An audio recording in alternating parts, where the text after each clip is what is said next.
वैसे गुरु, जिंदगी में कामयाबी तो हर कोई चाहता है और कामयाबी पाने के लिए दिन रात संघर्ष भी करता है। लेकिन कई बार संघर्ष और कामयाबी के बीच कुछ ऐसी अनचाही चुनौतियां आ जाती है जो कि हमें हमारे लक्ष्य से बहुत ही ज्यादा दूर लेके चली जाती है। इतनी दूर लेके चली जाती है जहां से हमें हमारा लक्ष्य धुंधला सा दिखाई देने लगता है। हम अपने लक्ष्य को भूल जाते हैं। तो आज के इस वीडियो में हम लोग इस चुनौतियों के बारे में जानेंगे कि वो कौन सी चुनौतियां हैं जो कि हमें हमारे लक्ष्य में बाधक बन करके हमें नुकसान पहुंचाती है और हम अपने लक्ष्य को भूल जाते हैं। बहुत ही जबरदस्त कहानी है दोस्तों, बहुत कुछ सिखाएगी आपको अपने लाइफ के चुनौतियों से लड़ने के बारे में यह कहानियां बताएगी। तो इस वीडियो के अंत तक बने रहना, क्योंकि अंत तक बने रहोगे तभी आप पूरी स्टोरी को समझ पाओगे। बहुत समय पहले की बात है, किसी शहर में जैक नाम का एक बहुत ही अमीर बिजनेसमैन रहता था। उसके जीवन में चारों तरफ खुशहाली ही खुशहाली थी। बहुत ज्यादा पैसे थे उसके पास, बहुत ही अच्छे रिश्ते थे, सब कुछ जबरदस्त चल रहा था। उसके दिन खुशी खुशी गुजर रहे थे।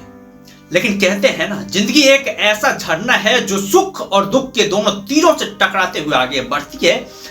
यही हुआ उस जैक के लाइफ में भी।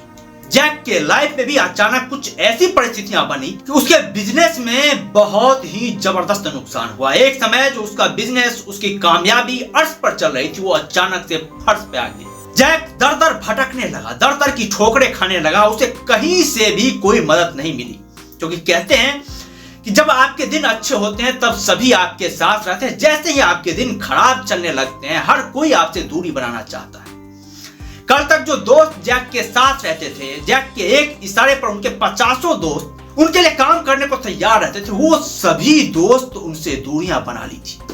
जैक भटकने लगा था, उनके जीवन में सब कुछ बुरा चलने लगा था। इस नाउम्मीदी भरे दिन में जैक एक बार कहीं सफर कर रहा था, किसी ट्रेन से सफर कर रहा था। तो एक बार वो प्लेटफॉर्म पर उतरता है और अपने पुराने दिनों को याद करते हुए रोने लगता है। उसके आंखों से आंसू बहने लगते हैं। वो अपने कामयाबी के दिन पर फूट फूट करके रोने लगता है।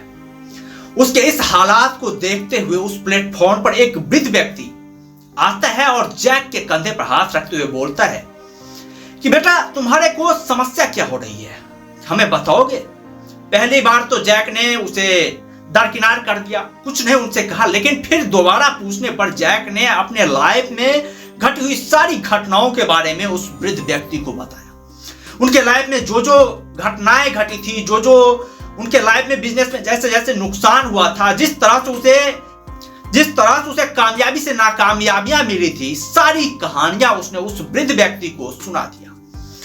उस वृद्ध व्यक्ति ने उसके पीठ थपथपाई और कहा कि बेटा, लाइफ में परेशानियां हर किसी के आती है, तुम्हारे लाइफ में भी परेशानियां आई है और आज मैं तुम्हें एक ऐसा सॉल्यूशन दूंगा जिसके दम पर तुम्हारे बिजनेस की सारी परेशानियां दूर हो जाएगी। पहली बार तो जैक को विश्वास नहीं हुआ कि भाई ये वृद्ध व्यक्ति हमें क्या ही मदद करेगा। लेकिन उस वृद्ध व्यक्ति ने उसके बाद जो किया वो चमत्कार से कम नहीं था। उसने अपने जेब से 5 लाख का एक चेक निकाला और जैक के हाथों में सौंप दिया। जैक को विश्वास नहीं हो रहा था कि भाई अनजान व्यक्ति किसी प्लेटफॉर्म पर उससे पहली बार मिल रहा है और उस पर इतना ज्यादा विश्वास करते उसे 5 लाख का चेक देते हुए यह बोल रहा है कि तुम इस पैसे से एक बार फिर से अपना व्यापार खड़ा करो और अगले साल इसी तारीख को मैं तुम्हें इसी प्लेटफॉर्म पर मिलूंगा और वहां पर आ करके तुम हमें हमारा पैसा वापस कर देना। यह बिल्कुल भी विश्वास करने लायक नहीं था। लेकिन जैक ने ईश्वर का चमत्कार समझ करके इसे एक्सेप्ट किया और खुशी खुशी अपने घर वापस गया। जैसे उनके कर्म में एक नई चाल आ गई थी, उनके हौसले में एक नया जोश आ चुका था।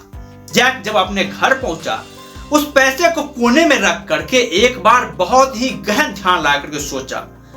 उन्होंने यह सोचा, इस पैसे को एक बार हम साइड में रखते हैं और अपने पास जो कुछ भी पूंजी बची हुई है, जो कुछ भी ताकत बची हुई है, उस ताकत को एक बार फिर से झोंकते हुए अपने व्यापार को खड़ा करते हैं। फिर यदि नुकसान होगा तो इस पैसे को भी उसमें यूज कर लेंगे। उन्होंने अपने बिजनेस में जितनी भी सामग्रियां बची हुई थी, जितना भी उसके पास रकम बचा हुआ था, उस रकम से अपने बिजनेस में एक बार नई जान डालने की कोशिश करी और गुरु उसके बाद जो हुआ वो चमत्कार हो गया। उसका व्यापार जो पिछड़ा व्यापार था उससे भी कई गुना लाभ अर्जित किया, कई गुना सक्सेसफुल उसका बिजनेस उसके पिछले व्यापार से भी रहा। वह कामयाबी की एक बार फिर से तरक्की को चढ़ने लगा।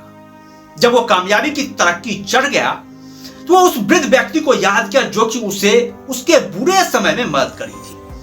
उसने उस 5 लाख का चेक को लिया जो चेक उन्होंने रखा हुआ था बगल में, उस चेक को उठाया और उसी तारीख को अगले साल उस प्लेटफॉर्म पर पहुंचा। प्लेटफॉर्म पर जब वह पहुंचा तो उस वृद्ध व्यक्ति के बारे में उसने पूछने की कोशिश करी। आसपास के दुकानदारों से उसने पूछा कि इस नाम का जो वृद्ध व्यक्ति था वो कहां पे है, किधर रहता है। उसके बाद से जो उन लोगों ने जवाब दिया गुरु, वो बहुत ही हैरान कर देने वाला था। जैक को विश्वास ही नहीं हुआ कि क्या यार ऐसा भी हो सकता है क्या। जब उन्होंने उस व्यक्ति के बारे में पूछने की कोशिश करी तो लोगों ने बताया कि वो वृद्ध व्यक्ति जो था वो मानसिक रूप से विकृत व्यक्ति था और अब वह इस दुनिया में नहीं है। उसके द्वारा जो चेक जैक को दिया गया था, जब जैक ने अपने जेब से चेक निकालते हुए लोगों को दिखाया तो पता चला कि वो चेक जो था वो फर्जी चेक। उसके बाद से जैक के पैरों तले जमीन खिसक गई। जैक को विश्वास ही नहीं हुआ कि ऐसा चमत्कार उसके लाइफ में कैसे हो। कहानी कहने का तात्पर्य यह है कि कई बार हमारे लाइफ में चुनौतियां उतनी बड़ी होती नहीं है जितना बड़ा हम उसे मान लेते हैं, और यही कारण है कि हम अपने चुनौतियों को इतना बड़ा मान लेते हैं कि हमें अपना लक्ष्य जो है वो धुंधला दिखाई देना लगता है, जबकि ऐसा वास्तविक में नहीं होता है। जो डर होता है वो हमारे अंदर होता है।